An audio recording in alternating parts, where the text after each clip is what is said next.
जो केस आए हैं लड़की वालों की तरफ से, 10 में से कितने गलत होते हैं? सबसे ज़्यादा केसेस जो है आजकल लिव इन रिलेशनशिप को लेकर है। लिव इन एक ऐसा जहरीला लड्डू है जिसको आप खाओगे तो मरोगे ही मरोगे। लिव इन में होते हैं, आप उस टाइम अपने बॉडी पार्ट्स दिखाते हैं, आप अपना ऐसे फ़ोटोज़ खींचते हैं रोमांस की, जो बाद में आपको मरने पर मजबूर कर देते। 2 परिवार एक साथ बर्बाद होते हैं। एक वो लड़की जो झूठे झांसों में आके लिव इन में आ गई, एक वो पत्नी जो अपने पति का इस तरह का लिव इन देखती है। केसेस आते होंगे, गलत इल्ज़ाम लड़के के ऊपर लगे, थाने में गलत पर्चा दर्ज हो जाता है, लेकिन जब यहाँ पे आता है कुछ और निकलता है। हमारे बेटे को कोई लड़की ऐसे ऐसे तंग कर रही है, आप मेरी मदद करो, क्योंकि मेरा बेटा एक बार आत्महत्या की कोशिश कर चुका है, जॉब छोड़ चुका है, ये कर चुका है, वो कर चुका है। दोनों पक्षों को आमने सामने बिठाते हैं, उस गर्ल को बुलाते हैं, तब पता लगता है कि ये तो हनी ट्रैपिंग का सीधा सीधा केस है। ऐसा केस हो जिसने आपको बड़ा झंझोर के रख दिया हो? केस था हमारे पास जिसमें एक मदर अपने हस्बैंड को भी चिट्टा खिलाती थी, नशा करवाती थी और अपने बेटे को भी कराती थी। हमारा डुप्लेक्स बंगलो था, हम दूसरे पोर्शन में थे और एक पोर्शन केक की तरह कट कर गिरा, जिसमें मेरे माता पिता, मेरी 2.5 वर्ष की बहन और 9 महीने का मेरा छोटा भाई दब के उनकी मृत्यु हो गई।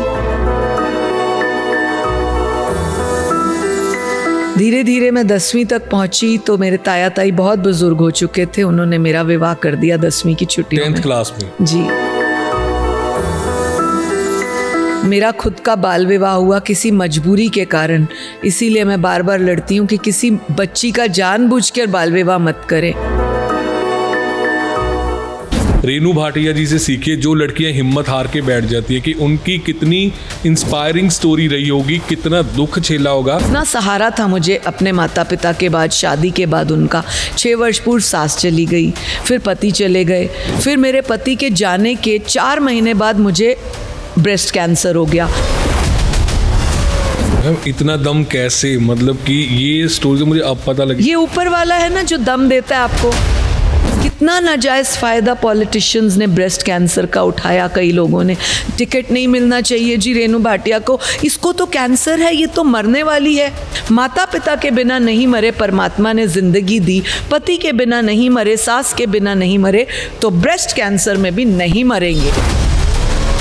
एक औरत का धर्म होता है उसको रिस्पेक्ट देना, मर्द का धर्म होता है कि अपनी वाइफ को रिस्पेक्ट देना, तो ये किसको इक्वल कैसे होगा? ये आजकल जो बैलेंस बिगड़ा है ना, इन चीज़ों से बिगड़ा है, जो ज़माने की चकाचौंध में आ जाते हैं। पिक्चरों में देख लेंगे हीरो उड़ उड़ के आ रहा है, तेरे लिए चांद सितारे तोड़ के ले आऊँ, तेरे लिए फलक से मैं चांद लाऊंगा। ला सकता है क्या? फलक से चांद ला सकता है तो जाना था ना चांद पे झंडा गाड़ने, जो अभी हमारी टीम गाड़ के आई है। द समर न्यूज़ के पॉडकास्ट प्रोग्राम में आपका स्वागत है। मैं हूं तपिन मल्होत्रा। आज महिलाएं मर्दों के साथ कंधे से कंधा मिलाकर चल रही हैं। हमने देखा कि किस तरह से कर भारतीय महिला क्रिकेट टीम ने वर्ल्ड कप जीता और सारे देश में खुशी जो है वो देखने को मिली। लेकिन कहीं ना कहीं आज भी बेटियां, महिलाएं कहीं ना कहीं प्रताड़ना का शिकार होती हैं। तो इसीलिए सरकार की ओर से महिला आयोग बनाया गया। तो आज हम आपको उस महिला से मिलाएंगे कि जिसकी बड़ी इंस्पायरिंग स्टोरी है, आप मोटिवेशन भी आपको मिलेगी। इस वक्त हमारे साथ हरियाणा महिला आयोग की चेयरपर्सन रेनू भाटिया जी। मैम नमस्कार जी। नमस्कार। मैम कैसे राजनीति में कैसे आना हुआ? सबसे पहले आप ये बताइए कि परिवार में कोई था, फादर, दादाजी, कि आप राजनीति में आए? मुझे ऐसा लगता है कि मेरी खुद की लाइफ अपने आप में एक अलग स्टोरी है और डेस्टिनी मुझे राजनीति में लेके आई। क्योंकि मैं जीवन में जो कुछ भी बनी वो डेस्टिनी से बनी। क्योंकि मेरे जीवन की शुरुआत होती है एक ऐसी जगह से जहाँ आज बहुत हैरान थकी हुई नज़रों से देखा जाता है कि कभी वो चमन था। मैं आती हूँ श्रीनगर कश्मीर से, और कश्मीर मेरी जन्मभूमि है। कश्मीर मेरी शिक्षा का केंद्र रहा, वहीं पली बड़ी। और अचानक मेरी जीवन की जो लीला है वो टर्निंग पॉइंट लेती है। मेरी लाइफ का एक टर्निंग पॉइंट आता है जब मैं 7 वर्ष की थी। अचानक एक अच्छे धनाढ्य बड़े ठेकेदार के परिवार से आती हूँ और अचानक 7 वर्ष की आयु में एक ऐसा टर्निंग पॉइंट होता है जिसमें उनकी मृत्यु हो जाती है एक एक्सीडेंट में। अचानक मेरे माता पिता, मेरे एक छोटे भाई और बहन का देहांत हाउस कोलैप्स से होता है। जैसे आपने वक्त पिक्चर में देखा, वो मकान गिर जाता है, उसमें दब जाते हैं लोग। ऐसे मेरी जीवन में सच्चाई में वैसा हुआ जब 7 वर्ष की आयु की थी। तभी से जीवन अर्थक्वेक आया था, क्या हुआ था आज तक नहीं पता, आज तक नहीं पता क्या हुआ उस दिन। तो आप उस वक्त कहाँ थे जब वो बिल्डिंग कोलैप्स हुई? आप कहाँ थे? फादर, मदर, सिस्टर, भाई, सबका चले जाना, जी, आप कहाँ थे? 28 जुलाई 1975 का वो दिन मेरे लिए एकदम टर्निंग पॉइंट था। मैं और मेरा भाई, हमारा डुप्लेक्स बंगलो था, हम दूसरे पोर्शन में थे और एक पोर्शन केक की तरह कट कर गिरा जिसमें मेरे माता पिता, मेरी 2.5 वर्ष की बहन और 9 महीने का मेरा छोटा भाई दब के उनकी मृत्यु हो गई। वहाँ से मेरी जीवन एकदम चेंज हो गया।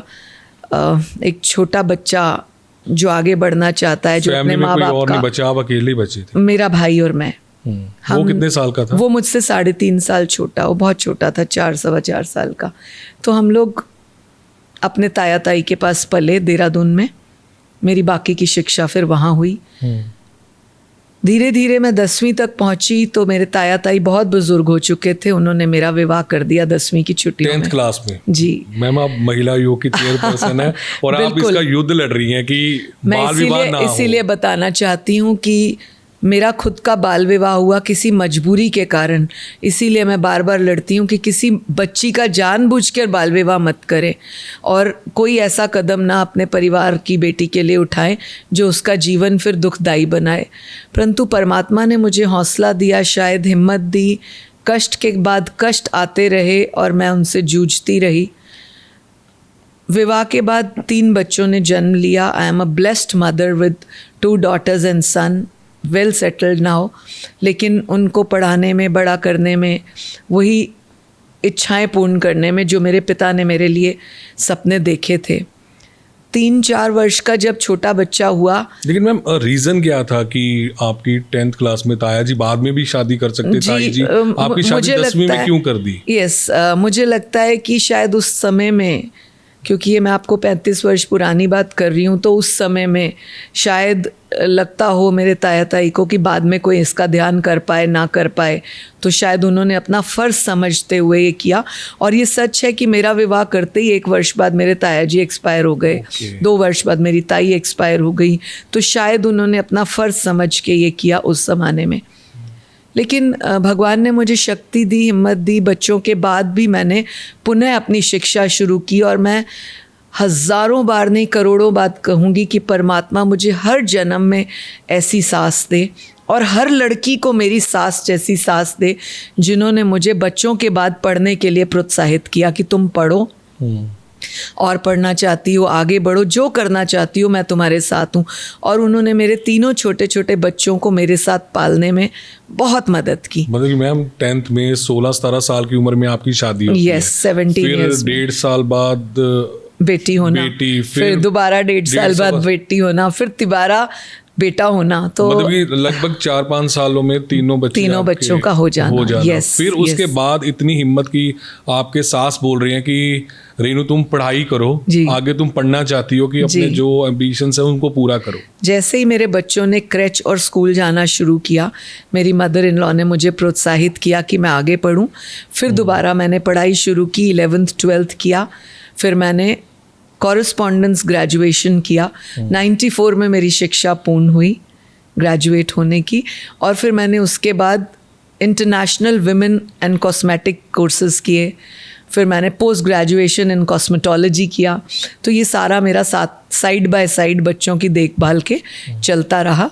इसीलिए मैं आज आयोग की अध्यक्षा होने के लिए नाते महिलाओं से, बेटियों से कहती हूँ कि अगर तुम्हारी ज़िंदगी में कोई उतार चढ़ाव आए तो घबराना नहीं है, उसका हौसला करना है डट के, क्योंकि आप ही अपनी हिम्मत बन सकते हो, कोई और नहीं। और आप अपने आप को मजबूत करोगे, आगे बढ़ने की सोच रखोगे, तो ज़माना आपके साथ होगा। वही मेरे साथ हुआ। मैंने जैसे जैसे जो करना चाहा अपनी मदर इन लॉ की आज्ञा से, उनके निर्देशानुसार, उनके सहयोग से किया। मेरी सास एक बहुत सुंदर बात कहती थी, मैं आपके पॉडकास्ट के माध्यम से सभी बेटियों को बोलना चाहूँगी। आज वो ज़माना नहीं रहा क्योंकि हम में बर्दाश्त नहीं है, लेकिन अगर मेरी सास के कहे मुताबिक हर बेटी चल जाए तो कभी किसी घर में दिक्कत नहीं आएगी, कभी महिला थाना नहीं होगा, शायद कभी महिला आयोग भी ना हो। मेरी सास ने समझाया कि जो बेटी 1 या 2 साल अपने ससुराल के मुताबिक चल पड़ती है, बर्दाश्त कर लेती है, सीखती है, समझ जाती है, वो लड़की पूरी ज़िंदगी अपनी ससुराल पे राज करती है। पता नहीं क्यों मैंने ये बात समझ ली तब। शायद उन्होंने एक शिक्षा के तौर पे समझाया था।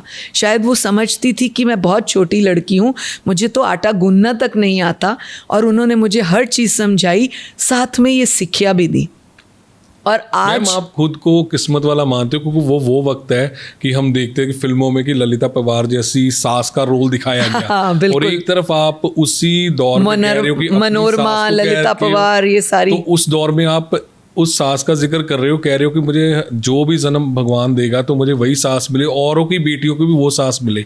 मतलब कि इतना उन्होंने आपका साथ दिया। तो आप मानते अगर वो आपके साथ ना होती तो आज आप जिस तरह से बंदा टूट जाता, पूरा परिवार आपका चला गया, फिर उसके बाद शादी छोटी उम्र में, फिर ताया जी का एक सहारा था वो चले गए, फिर उसके बाद अगर ये सास ना होते तो आज आप कहाँ पे होते? मैंने उनकी उस बात से ये सीखा। आज भी मैं गर्ल्स को समझाती हूँ वो बात कि भला ही ज़माना बदल गया हो, वक्त बदल गया हो, कि हम भी किसी से कम नहीं है आज भी। अगर कोई आज लड़की अपने आप को एम्पावर्ड या मॉडर्न या स्टाइलिश कहती है तो मैं उनको अपना एग्जाम्पल देती हूँ कि मैं तुमसे ज़्यादा स्टाइलिश थी, तुमसे ज़्यादा मॉडर्न थी, तुमसे ज़्यादा एम्पावर्ड थी, क्योंकि मैंने खुद को बनाया, खुद को स्टैंड करने का एक जज्बा रखा। और माँ का आशीर्वाद कभी नहीं मिल पाया क्योंकि छोटे में चली गई, लेकिन सास ने माँ का रोल निभाया। और सास खुद ये कहती थी कि मैं तेरी माँ वाला रोल इसलिए निभा पा रही हूँ क्योंकि तू बेटी वाला रोल निभा रही है। तो ये दोनों तरफ से है, अपनी सास का ध्यान रखना, ससुर का, 2 देवर, 4 नंदे, फिर अपने हस्बैंड का, फिर 3 बच्चों का, इन सब का अगर आप टाइम से हर चीज़ मैनेज करके करेंगे तो मुझे लगता है कि आपका कभी जीवन में कष्ट नहीं आएगा। वो जो लड़कियाँ आज के दौर की कहती है ना कि हमने मास्टर्स किया ऑक्सफोर्ड से, कैम्ब्रिज से, लंदन से, यूरोप से, मैं समझती हूँ और हर बेटी को कहूँगी कि अगर आप कहीं से भी मास्टर्स करके आ जाएं, अगर आपने फैमिली का मास्टर्स कर लिया ना, आपको ज़िंदगी में कभी दिक्कत नहीं होगी। मास्टर्स में क्या होता है, हम डिफरेंट वैल्यूज़, डिफरेंट वेज कैसे निभाने हैं, कैसे निपटाने हैं प्रोफेशनली, यही तो सीखते हैं। तो फैमिली में अगर आप सीख जाएंगे कि मेरी सास मेरा एक चैप्टर है, मेरा ससुर मेरा दूसरा चैप्टर है, परिवार तीसरा चैप्टर है, बच्चे चौथा चैप्टर है, पति 5वां चैप्टर है, मैं खुद 6ठा चैप्टर हूँ। अगर इन सारे चैप्टर्स को आप सीख जाती हैं तो कहाँ मुश्किल है आपकी फैमिली मास्टरी। मुझे ऐसा लगता है हर गर्ल को ये विचार करना चाहिए। एम्पावर्ड हो गए, वो डेफिनेशन क्या है? आज की जितनी गर्ल्स हैं, आयोग के नाते अगर आप मुझसे पूछेंगे तो वो एम्पावर्ड कहती हैं बहुत क्वालिफाई हो जाना, 1-2 लाख तनख्वाह ले लेना, उसको वो एम्पावर्ड कहती हैं। खुद का फैसला खुद करना। आप खुद का फैसला खुद करेंगे तो आपके बच्चों का फैसला कौन करेगा? आपकी मदर का फैसला कौन करेगा? फादर का कौन करेगा? आपको ऐसा सोचना चाहिए कि मुझे सबके साथ मिलकर फैसला करना है। That day will never be far away when you will make your family stand, when you will unite your family. Ma'am, बड़ा मुश्किल दौर होता होगा। आज भी देश में बहुत बेटियां होती होंगी जो बिना माँ के छोटी उम्र में समा बिता रही हैं। उनके लिए एक बड़ा इनसिक्योरिटी फैक्टर भी होता है। आप उसको किस तरह देखते हैं? क्योंकि आपने खुद फेस किया, क्योंकि इस तरह की कुछ समाज में इनसिक्योरिटीज़ होती हैं, तो आपने कैसे फेस किया? शायद आपके सामने भी आई होंगी। उनको कैसे फोकस करना चाहिए? लड़कियों को कैसे ध्यान अपना रखना चाहिए कि अगर उनकी मदर नहीं है? काफ़ी प्रॉब्लम्स लड़कियों की होती हैं। ये आपने बड़ा प्यारा प्रश्न किया जो मेरी ज़िंदगी से बहुत गहराई से जुड़ता है। अगर आप ये कहें कि 7 वर्ष की 8वें वर्ष में समझ लीजिए 7 कंप्लीट हुए थे। और मैं इतनी अनफॉर्चुनेट कहूँ अपने आप को या क्या कहूँ, जिस दिन मेरे माता पिता की मृत्यु हुई उस दिन मेरा जन्मदिन होता है। तो मैं अपनी लाइफ में जन्मदिन भी वैसा वाला नहीं मना पाती थी कि अरे कैसे मनाऊँ, आज ही तो मम्मी पापा गए थे, आज ही तो मेरा भाई गया था, आज ही तो मेरी बहन गई थी। तो बहुत सालों के बाद ये भी एक बहुत ट्रिमेंडस, बहुत प्यारी चीज़ मेरी ज़िंदगी में हुई कि 7 से 17 वर्ष तक आप सोचिए, क्या मेरे को चाचा के घर में चाची से कष्ट नहीं आए होंगे, क्या चाचा के बच्चों से कष्ट नहीं आए होंगे? तब तो मैं भी बच्चा थी और उनके भी छोटे बच्चे थे। क्या किसी बात पे झगड़ा नहीं हुआ होगा? छोटी छोटी चीज़ों पे बच्चों का झगड़ा होता है, पेन ले लिया, कॉपी ले ली, बैग ले लिया, मुझे वो नहीं लेके दिया, मुझे ये खिलौना चाहिए।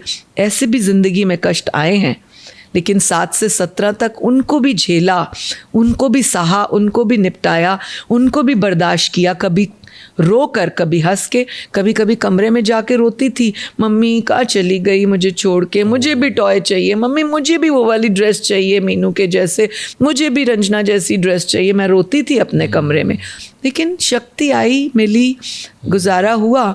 और बहुत अजीब बात है, बेटियों के लिए बहुत शिक्षा की बात है, सब सासों के लिए बहुत समझने की बात है कि जब मेरा 18th बर्थडे था वो मेरा ससुराल में हुआ, मेरा 18वां बर्थडे। और मेरी सास ने मुझे 18वां बर्थडे इतनी धूमधाम से मनाया जैसे मेरी रिसेप्शन हो शादी की। उतने ही रिश्तेदारों को बुलाया, वैसे ही केक कटवाया और कहा, देख तेरा 18वां बर्थडे है ना, आज तू बड़ी हो गई, आज तेरी मम्मी होती तो खुश होती, ऐसे ही मनाती ना। तो मैं बहुत रोई अपनी सास को गले लग के कि हाँ मेरा बर्थडे ऐसे ही, क्योंकि मैं उन बेटियों में से थी जिनके पहले बर्थडे पे मुख्यमंत्री आते थे, जिनका पहला बर्थडे धूमधाम से मनाया जाता था। कश्मीर का कोई ऐसा व्यक्ति नहीं होगा जो मेरे बर्थडे पे ना आता हो, चाहे वो पूर्व उप मुख्यमंत्री मंगत राम शर्मा हो, चाहे मुख्यमंत्री शेख अब्दुल्ला हो, क्योंकि अमर अब्दुल्ला और हम सारे एक ही स्कूल के पढ़े हैं, क्लासमेट्स, स्कूलमेट्स रहे हैं। मेरे भाई का क्लासमेट रहा है, महबूबा जी और मैं एक ही स्कूल के पढ़े हैं, हम सारे आगे पीछे। तो ये हमारा सर्कल होता था, और रॉयल परिवार और रॉयल लिविंग। इसीलिए आज मुझे कोई फ़र्क नहीं पड़ता कि कोई आड़ी नज़र टेढ़ी नज़र देखे कि ये तो पॉलिटिक्स में कुछ खास नहीं या हम ज़्यादा, मुझे फ़र्क नहीं पड़ता क्योंकि हमने पैदाइशी पॉलिटिशियंस देखे। तो ये भी आपके घर में कोई पॉलिटिशियन नहीं था, मतलब कि आप व्यापारी परिवार से, बिजनेसमैन फैमिली से? राइट, बिल्कुल। ये भी मेरी डेस्टिनी है। आप बड़ा अच्छा पॉइंट पूछ रहे हैं जो मैं हमेशा बताना भी चाहती हूँ कि जब मैं शादी के बाद मैंने पढ़ाई पूर्ण की तो मेरा एक इंटरव्यू दूरदर्शन की एक प्रोड्यूसर ने लिया। उन्होंने लिया जो मैंने कोर्सेज किए थे, इंटरनेशनल कॉस्मेटोलॉजी और ब्यूटी कल्चर। उस टाइम मैंने शनाज हुसैन, हबीब्स, इन सब से कोर्सेज किए थे। तो जब उन्होंने मेरा इंटरव्यू लिया तो रैंडमली मुझसे पूछा कि रेनू, जैसे मैंने तेरा इंटरव्यू लिया, क्या तुम भी लोगों का लेना चाहती हो? तो मुझे तब ज़्यादा समझ नहीं थी। I discuss with my husband, तो डिसाइड हुआ कि हाँ मैं लेना चाहती हूँ। और ऐसे ही 1991 में मैं पहली बार दिल्ली दूरदर्शन की एंकर बनी एक प्रोग्राम में, और मैंने इंटरनेशनल ट्रेड फेयर IIFT को कवर किया, बहुत लोगों के इंटरव्यू लिए। फिर उसके बाद मुझे हरियाणा का शौक़ आया तो मैंने बहुत सारे पॉलिटिशियंस के हरियाणा में, अगर मैं नाम गिनती कराऊं तो बहुत फेमस नाम है उनमें, स्वर्गीय सुरिंदर सिंह जी जो हमारी मंत्री महोदया के पिता हैं। तब हमारी मंत्री महोदया बहुत छोटी होती थी, उनका मैंने इंटरव्यू लिया। मैंने भजन लाल जी का लिया फरीदाबाद में, मैंने चौटाला जी का लिया, मैंने मतलब काफ़ी बहुत सारे मैंने इंटरव्यूज़ लिए, बहुत सारे IAS अफसरों के लिए। 2-4 नाम अगर मैं कोट करना चाहूँ तो संजीव कौशल जी अनुपमा जी, सुमित्रा मिश्रा सिंह जी, इन सब के मैंने दूरदर्शन पे इंटरव्यूज़ लिए। तो वो भी एक टाइम था। तो ये जब मैं इंटरव्यूज़ ले रही थी और मेरा थोड़ा बूम, उस समय कोई और चैनल नहीं था, आज तक जी नहीं था, क्योंकि वही पहले 2 चैनल्स थे जो 97-98 में आए। तो मेरा काफ़ी नाम हरियाणा में जाने लगा कि पहली महिला जो दूरदर्शन में काम करती है उस टाइम में। और फिर मेरी सीखने वाली मेरी पहली बॉस सलमा सुल्तान जी थी, जिनसे मैंने बहुत कुछ सीखा। SM हैदर मेरे पहले प्रोड्यूसर थे, जिनसे मैंने बहुत कुछ सीखा। बेटी की तरह उन्होंने सिखाया हर चीज़ जो आज तक मुझे काम आती है। तो ऐसे करके बीजेपी ने, क्योंकि मैं फैमिली से, जनसंघ से बिलोंग करती हूँ, फैमिली बीजेपी की थी, तो बीजेपी के लोगों ने मुझे सन 2000 में हमारी बात हुई, कुछ लोग आए सीनियर्स और मेरे हस्बैंड से कहा कि फरीदाबाद का पहला नगर निगम बना है और हम चाहते हैं आपकी वाइफ इसमें इलेक्शन लड़े। 94 का पहला इलेक्शन था और तब मैंने लड़ा नहीं, मैंने कहा नहीं मुझे दूरदर्शन करना है। और 2000 में तो वो अड़ गए, नहीं नहीं लड़ना पड़ेगा, हमें एक महिला चाहिए क्योंकि महिला सीट है। तब मैंने पहला इलेक्शन 2000 में नगर निगम का लड़ा और मैं बहुत अधिक मतों से विजयी हुई। मैं सन 2001 में पहली हरियाणा की महिला डिप्टी मेयर भी बनी भाजपा की। और फिर उसके बाद 2005 में दूसरा चुनाव लड़ा, मैं निर्विरोध जीती। फिर 2010 में मैंने तीसरा चुनाव लड़ा और ऐसे करके राजनीति शुरू हुई। आज तक मायके या ससुराल में कोई भी पॉलिटिक्स में नहीं है, परंतु परमात्मा ने मुझे डेस्टिनी से लिया। मैं भाजपा की 7 वर्षों तक प्रवक्ता रही बीजेपी की। मैं महिला मोर्चा की प्रदेश महामंत्री रही, फिर प्रदेश उपाध्यक्षा रही एक टेन्योर में स्मृति ईरानी जी के साथ, एक टेन्योर में विजया राहटकर जो हमारी अब नेशनल चेयरपर्सन है। तो राजनीति का सफ़र और ऐसा बहुत बढ़िया रहा। 3 वर्ष में फिल्म सेंसर बोर्ड की मेंबर रही, 3 वर्ष में महिला आयोग की मेंबर रही, अब मैं 4 वर्षों से महिला आयोग की अध्यक्षा हूँ। तो राजनीतिक सफ़र भी बहुत सुंदर था। इतनी विल पावर स्ट्रांग होना कैसे, मतलब कि इतना बड़ा दुखांत, जिस तरह से मैंने पहले भी बोला कि जो हमारे दर्शक जुड़े हैं कि बड़ी इंस्पायरिंग स्टोरी लिखे, खास करके गर्ल्स के लिए, क्योंकि हम देखते हैं कि समाज में ऐसी लड़कियां भी हैं जिनके मदर फादर नहीं है, लेकिन वो टूट जाती हैं, हिम्मत हार जाती हैं। लेकिन जिस तरह से आज आपके फेस पे स्माइल है, कॉन्फिडेंस है, विल पावर, फिर आप कहेंगे ये सारा मेरी सास के कारण। बिल्कुल है। देखिए मैं एक ऐसे माता पिता अगर जिनकी सास नहीं है उनको अपनी बच्चियों को विल पावर स्ट्रॉन्ग करने के लिए क्या करना चाहिए? खासकर मैं हरियाणा की बेटियों से बात करूं तो मैं उनको यही कहना चाहूँगा कि अगर आपको महिलाओं को कोई भी दिक्कत है तो आप यहाँ पर निश्चिंत होकर आ सकते हैं और यहाँ से जितनी विल पावर अपनी स्ट्रॉन्ग करके जा सकते हैं। क्या मैंने सही कहा? बिल्कुल ठीक कहा आपने। क्योंकि विल पावर आपके अंदर से आती है। आप मुझे कहते रहे कि रेणु जी विल पावर करिए, विल पावर करिए, नहीं होगा। आपको अंदर से विल पावर होनी चाहिए। जीवन में उतार चढ़ाव आते हैं और मैंने तो बहुत कम उम्र में बहुत सारे उतार चढ़ाव देखे।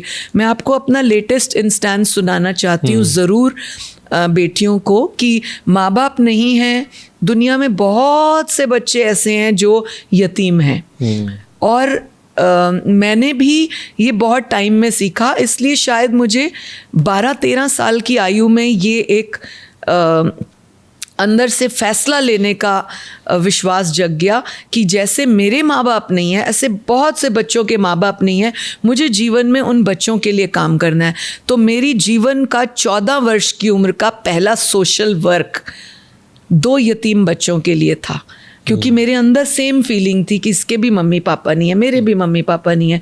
तो that was the first feeling when I gave them something as a help which I got. That was only 10 rupees, क्योंकि 10 रुपये खर्ची दादाजी देते थे कि कुछ खा लो। उस समय 10 रुपये बहुत बड़ी बात होती थी और हमारे को शौक था उस समय बबल गम खाने का, वो 1 रुपये का आता था। तो वो जो 8 रुपये 7 रुपये 9 रुपये बचते थे हर टाइम जब मिलते थे हफ्ते के, तो उसमें से मैं साइकिल सीखती थी 25 पैसा पर घंटा किराए पे साइकिल लेके सीखती थी। ऐसे करके 10 रुपये बचाए, उन बच्चों को दिए जिनका मुझे पता लगा ये हमारे स्कूल पढ़ते हैं और इनके मम्मी पापा नहीं है। तो ऐसे करके हेल्प करने का, जीवन में हेल्प कैसे की जाती है, क्यों की जाती है, ये सीखा। बहुत लोग मुझसे पूछते हैं हम भी आपकी तरह सोशल वर्क करना चाहते हैं, आपने कैसे शुरुआत की? तो हमने तो ऐसे की जैसे जीवन में कोई वक्त आया उस वक्त के मुताबिक। अब रही बात, आपने कहा कि बहुत सारी लड़कियां आपको खुद अपने आप को बैलेंस करना होगा।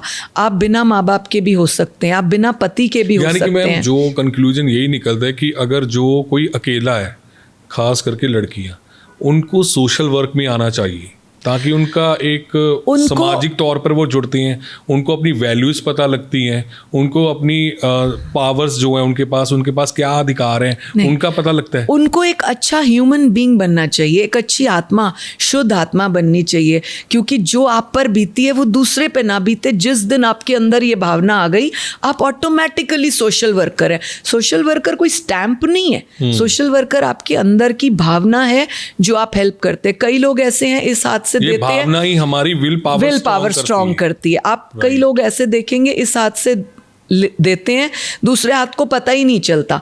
तो आप अगर किसी ऐसे हादसों के शिकार हैं या आपकी ज़िंदगी में कुछ ऐसी बातें आई हैं, तो आप दूसरे को ऐसे मदद करें अगले को पता ही ना लगे कि आप भी उसकी तरह हैं। पुश करना सीखें, आप उसकी तरह उसको फील ही ना होने दें, उसे ऐसे लगे कि कोई आया था जिसने मेरी मदद की। ऐसी ही भावना आप लाएंगे तो करेंगे। ऐसे ही मेरे पास केसेस आते हैं, बहुत लड़कियां, औरतें आती हैं, क्राई करती हैं, मैडम आपको पता है मेरे फादर नहीं है, मेरा भाई भी नहीं है। तो मैं उनको पहले तो चुप, रोना नहीं है, स्ट्रांग होना है। इस कमरे में आए हो, जब यहाँ से बाहर जाओगे तो आपको बोल्ड होकर जाना है। यही तभी मेरा सफल है, तभी मेरे कार्य की सफलता है कि आप यहाँ से स्ट्रांग जाओ। हम मोटिवेट करने की कोशिश करते हैं, फिर मैं उनको अपनी लाइफ का 10 मिनट अपना एग्जाम्पल सुनाती हूँ कि तेरी मम्मी है, हाँ है, पापा है, हाँ है, तो क्या नहीं है, कहती है पति नहीं है। फिर मैं उसे समझाती हूँ मेरे माता पिता 7 वर्ष की आयु में चले गए थे, कितने कष्ट हुए होंगे सोच। कहती है हाँ। फिर मैंने कहा कि 2 साल पहले मेरे पति चले गए बीमारी से, तो अब मैं चेयरपर्सन, और मैं जिस चेयरपर्सन बनने से 4 महीने पूर्व मेरे पति मल्टीपल ऑर्गन फेलियर से वो एक्सपायर हो गए। कितना सहारा था मुझे अपने माता पिता के बाद, शादी के बाद उनका।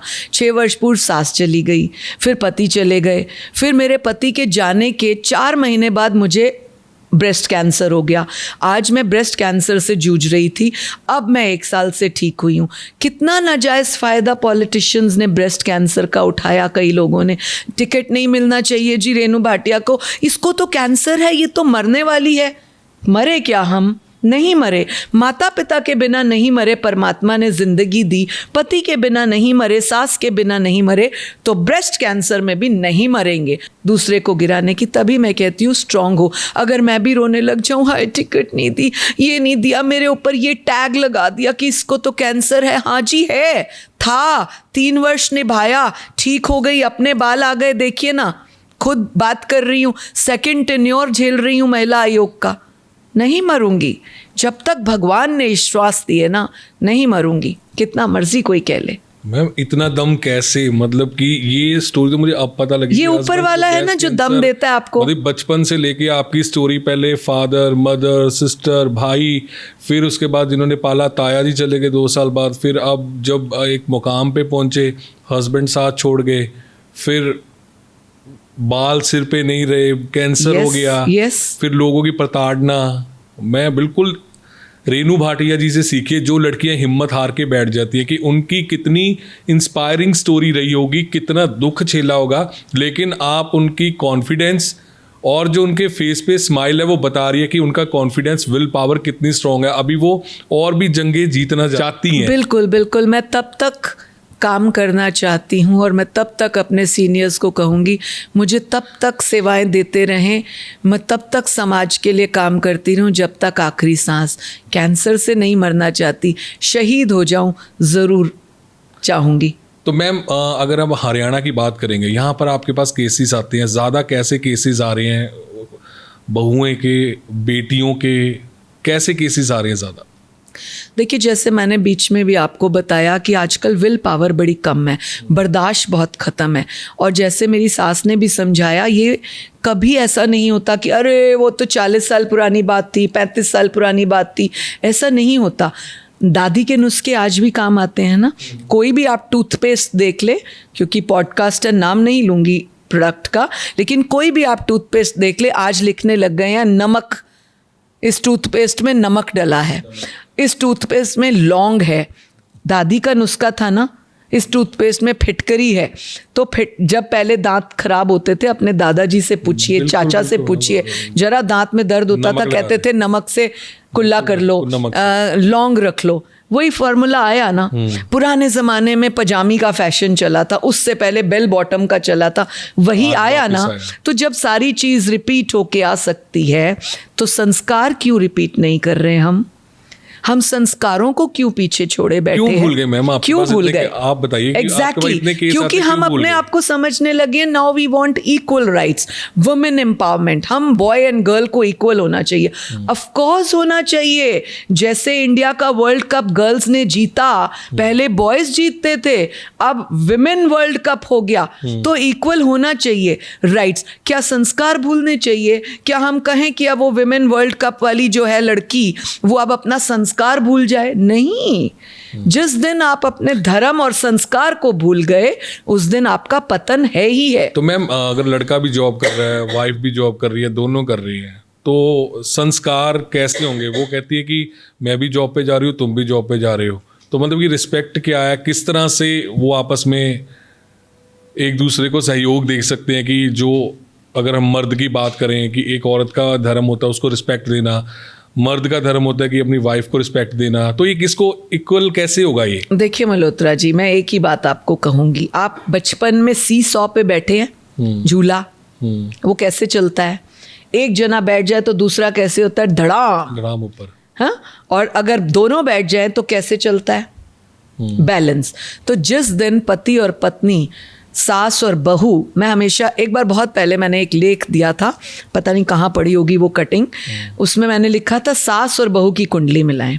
उन दिनों में कुंडलियों का बड़ा चक्कर चल रहा था, कुंडली कुंडली कुंडली, तो मैंने कहा हस्बैंड से ज़्यादा सास की मिलाएं। जो लड़ाइयाँ उन दिनों में मैं मीडिया करती थी, और दहेज के ऊपर बहुत जला दिया, बहू को मार दिया, जहर दे दिया, काइंड ऑफ चीज़ें थी।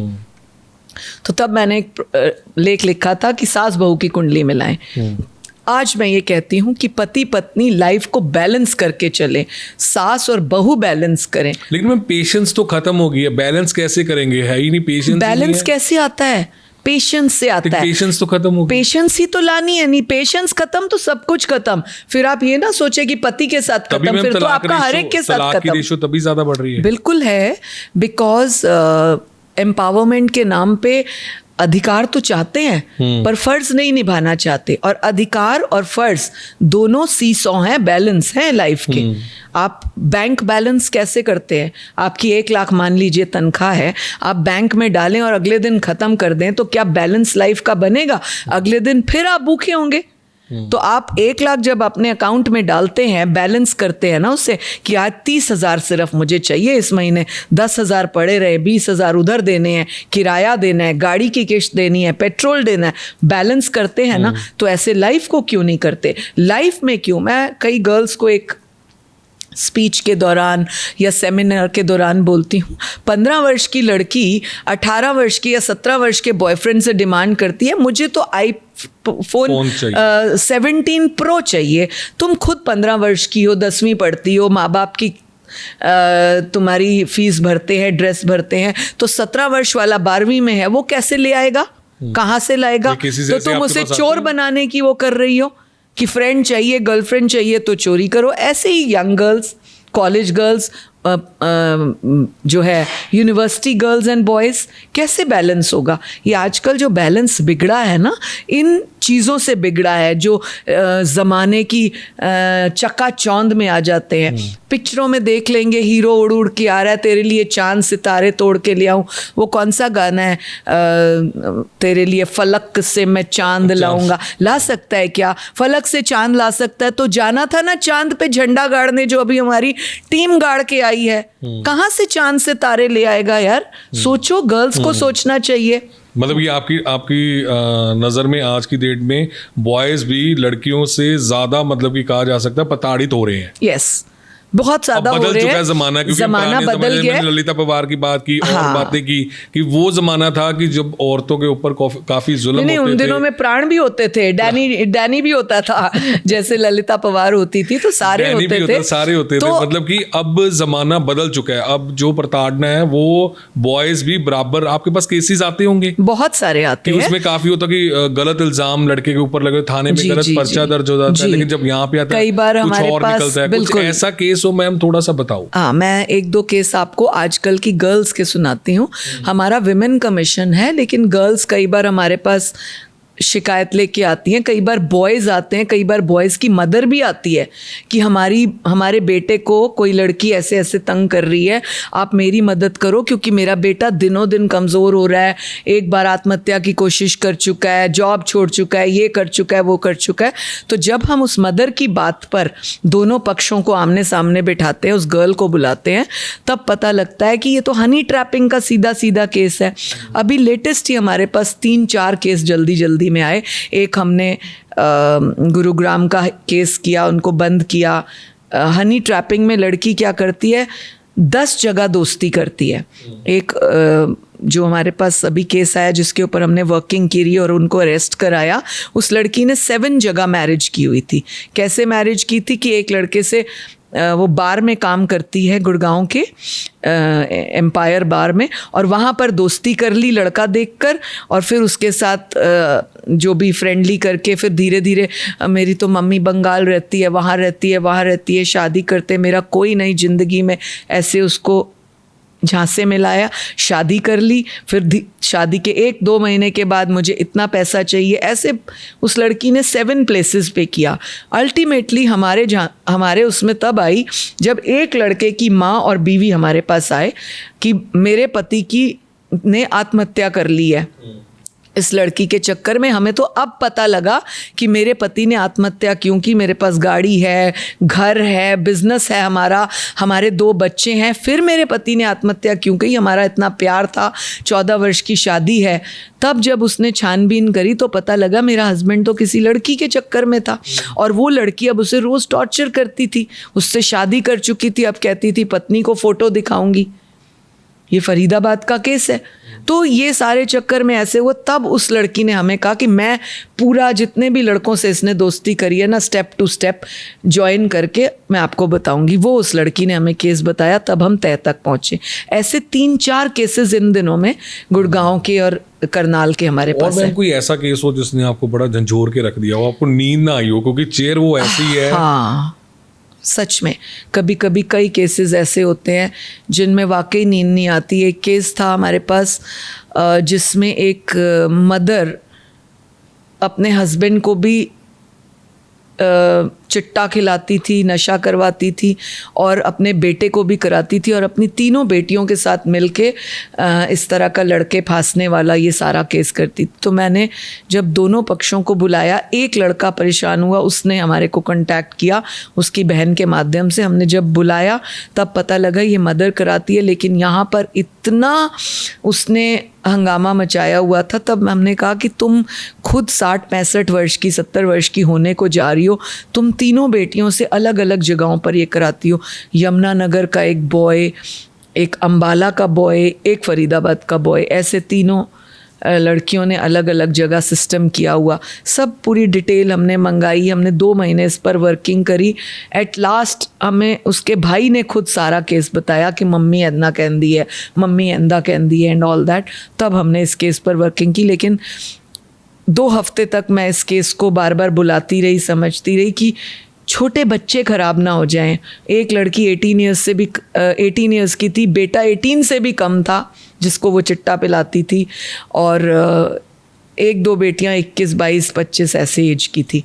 तो इस केस ने मुझे बहुत दुखी किया। तो आपको लगा कि ये जो हमारा यूथ है हरियाणा का, ये किस तरफ चल पड़ा? नहीं, पैसा कमाने का क्या चक्कर निकाला। उसकी मदर ही 65 साल की मदर, और अपने बच्चों को, इतने छोटे बच्चों को उसने नशे पे लगा दिया बेचने पे। इस तरह तो मतलब कि उनका एज जो साइज होगा वो भी वही होगा जिनको बेचेंगे, 15-16 साल। बिल्कुल वही साइज।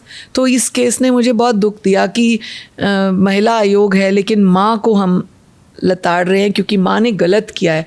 आयोग ज़रूर है, लेकिन कोई गलती करेगा और मतलब कानून या कोई भगवान भी ये चीज़ अलाउ नहीं करता ना कि आप किसी भी चीज़ का नाजायज़ फ़ायदा उठाओ, रिश्तों का, औरत होने का, किसी भी चीज़ का। ये भी बहुत दुख देता है।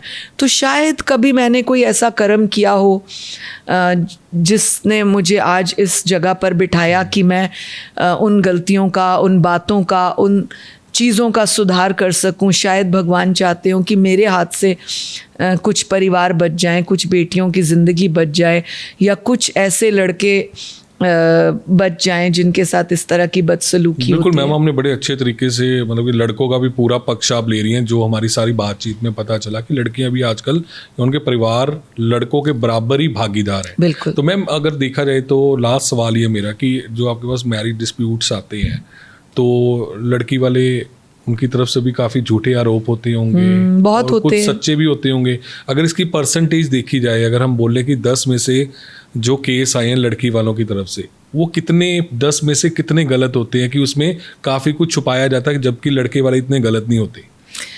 देखिए, मेरे पास इस 4 वर्षों में, या थोड़े से आप अगर मेरे एक्सपीरियंस का मेंबर के तौर पे लेंगे तो लगभग 13,000 से ऊपर केसेस मैंने सुने हैं, देखे हैं, सॉल्व किए हैं। और जो आप पूछ रहे हैं, सबसे ज़्यादा केसेस जो है आजकल लिव इन रिलेशनशिप को लेकर है। ओके। क्योंकि लिव इन रिलेशनशिप एक ऐसा मैं उसे बदनुमा दाग भी बोलूँगी, उसे एक बैड जेस्चर बोलूँगी जो हमारे बीच में आ गया है, जिससे लड़के लड़कियों को ऐसे छूट मिल गई है जैसे कोई जो है ना, पैसे का बोरा कहीं खुल गया और आपने पकड़ कर लाना है। लेकिन एक सर्टन स्टेज के बाद आप एहसास करते हो कि हम किस दलदल में फंसे हैं। 2 परिवार एक साथ बर्बाद होते हैं। एक वो लड़की जो झूठे झांसों में आके लिव इन में आ गई, एक वो पत्नी जो अपने पति का इस तरह का लिव इन देखती है। अगर कहीं पे दोनों अनमैरिड लिव इन भी है तो वो भी दोनों को एंड तक नहीं पहुंचा पाया। आज तक मुझे कोई लिव इन का सक्सेसफुल स्टोरी आज तक मेरे पास नहीं आई है। अगर किसी की है तो मैं आपके इस पॉडकास्ट के माध्यम से पूछना चाहती हूँ, आइए मुझे बताएं कि पिछले 4 साल से आप लिव इन में थे, अब 10 साल मतलब 3-4 साल आप लिव इन में रहे, 3-4 साल 10 साल आपकी शादी को हो गए। आइए बताइए, ताकि हम आपकी सक्सेस स्टोरी बता सकें, कैसे आपने बैलेंस किया। नहीं तो कोई भी ऐसा आदमी मैंने नहीं देखा आज तक जिसने एक्स्ट्रा मैरिटल अफेयर या लिव इन करके अपनी पत्नी को छोड़ा हो। क्योंकि लिव इन कहता है कि अगर आपका लिव इन में जिस औरत से बच्चा हो जाए वो आपके उसी अधिकार क्षेत्र में आ जाता है जैसे आपका पहली पत्नी का बच्चा।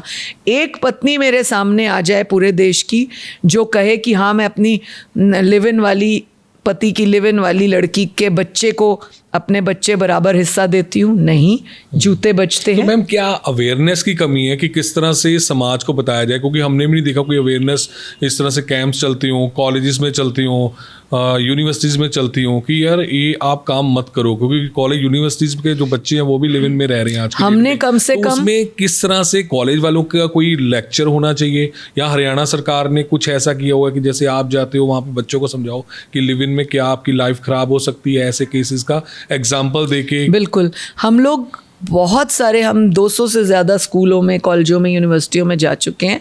और जब तक हमारे पास ये सिस्टम है, मेरे पास जब तक ये पद रहेगा, मैं स्कूल, कॉलेजेस में, यूनिवर्सिटीज़ में ज़रूर जाऊंगी। वहाँ पे लिव इन के बारे में जाके बात सबके बारे में मेरे, अगर आप लेक्चर्स देखेंगे तो उसमें यही होता है। हम उनको अवेयर करते हैं पॉश एक्ट के बारे में, पॉक्सो एक्ट के बारे में, साइबर क्राइम के बारे में। लिव इन का सबसे बड़ा जो, अगर देसी वर्ड यूज़ करूँ ना, स्यापा जो है ना, वो साइबर क्राइम है।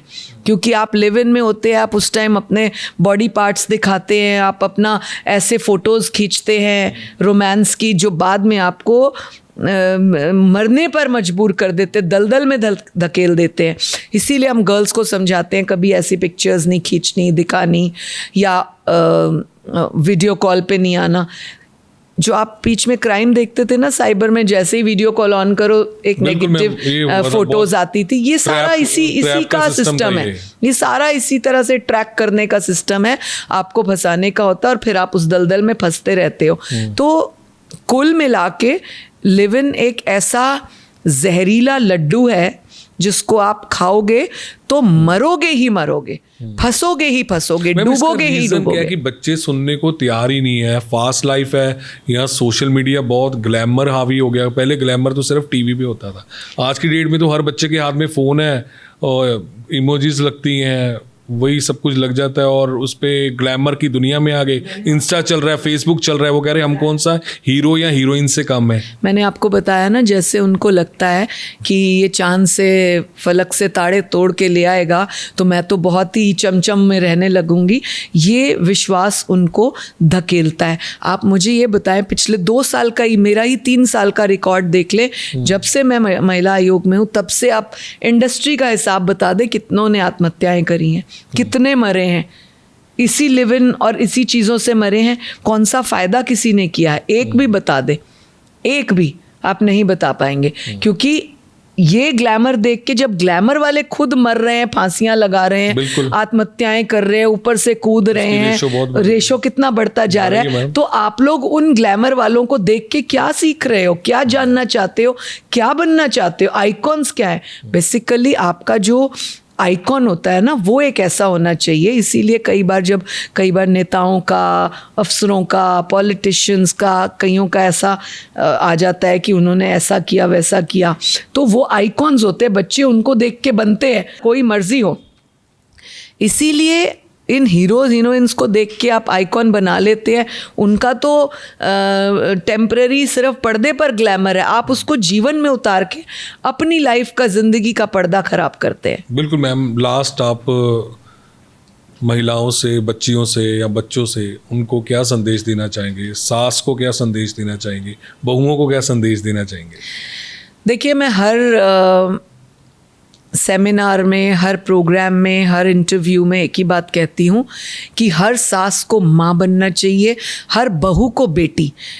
एक बड़ी पंजाबी की पुरानी कहावत है कि सस नू पेट च नू लेना पैंदा है। इसका मतलब ये होता है कि जैसे पेट से आपकी बेटी निकली है, ऐसे जब बहू आए तो उसको पेट वाली बेटी की तरह लेना पड़ेगा। जब आप ऐसा लेंगे तो कभी सास बहू के झगड़े नहीं होंगे, आप इंजॉय करेंगे लाइफ के। मेरे पास ऐसे कपल्स भी आए हैं मिलने वाले लोग जो सास बहू, पता ही नहीं लगता ये सास बहू है। मैं जब उनसे पूछती हूँ आपकी मदर इन लॉ ने ऐसे कहा, कहते कौन कहता है ये मदर इन लॉ है, ये तो मेरी मदर है। तो ऐसे लोग भी आए हैं, हम उनके एग्जाम्पल्स भी देते हैं, उनको बुलाते भी हैं कई प्रोग्राम्स में मिलने के लिए। तो जिस दिन आप इस रिश्ते को उस नज़र से देखने लगोगे कि हमने तो आपस में गठ जोड़ बांध के रहना है, इकट्ठा रहना है, नंद भाभी नहीं बनना, बहन बहन बनना है। और बहनों की भी लड़ाई होती है लेकिन ख़त्म हो जाती है। लेकिन आजकल कोई भी जो लड़ाई है वो सिर्फ ग्लैमर को देखकर है, एम्पावरमेंट के नाम पर पैसे को देखकर है, और कोई नहीं है।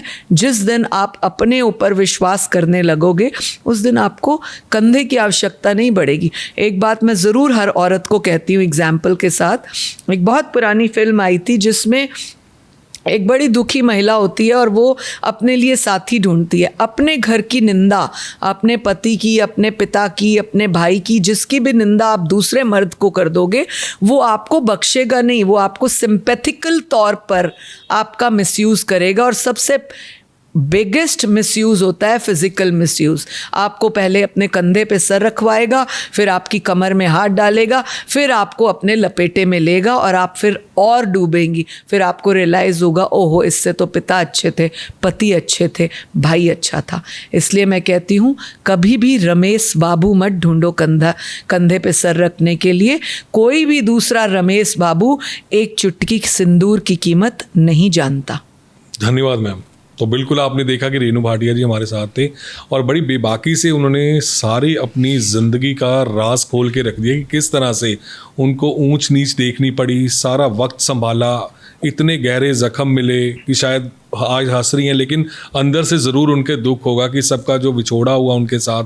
तो बिल्कुल आपको भी इसी तरह से धैर्य रखना चाहिए और अपने रिश्तों को बचाना चाहिए। और अब हमें दीजिए इजाज़त। नमस्कार।